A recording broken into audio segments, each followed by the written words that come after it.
દ્રોણાચાર્ય જ્યારે હાહાકાર મચાવી દે છે, પાંડવ સેના ત્રસ્ત થઈ જાય છે, લગભગ યુદ્ધ હારી જવાની સ્થિતિ આવી જાય છે. દ્રોણ એટલા ખતરનાક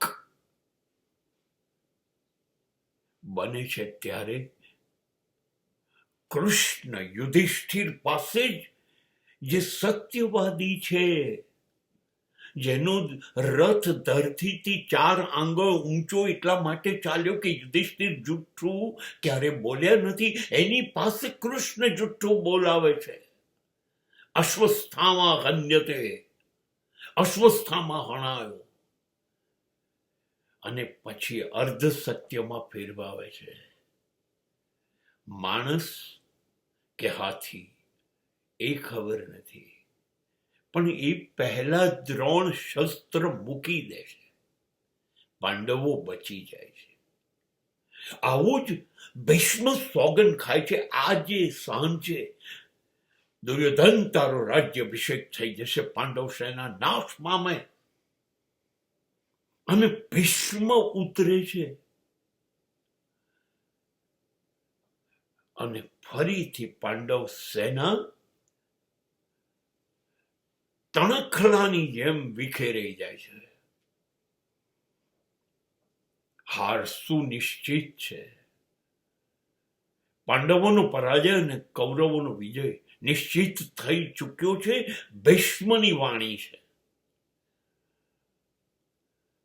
અને ત્યારે અર્જુનના રથ ઉપર શિખંડીને ઉભો કરી દે છે, જે નથી પુરુષ કે નથી સ્ત્રી, એની સાથે ભીષ્મ લડશે નહીં.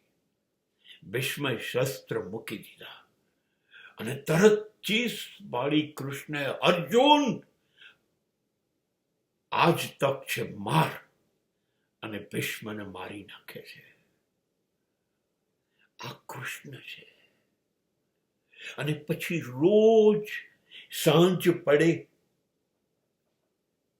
ત્યારે ભીષ્મની બાણ શૈયા ઉપર કૃષ્ણ અર્જુનને લઈ અને દાદા અમને ઉપદેશ આપો, અમને સલાહ આપો કરીને ત્યાં પહોંચી જાય છે. કૃષ્ણ જો ભીષ્મને ના સમજાય, જો કૃષ્ણ દ્રોણાચાર્યને ન સમજાય,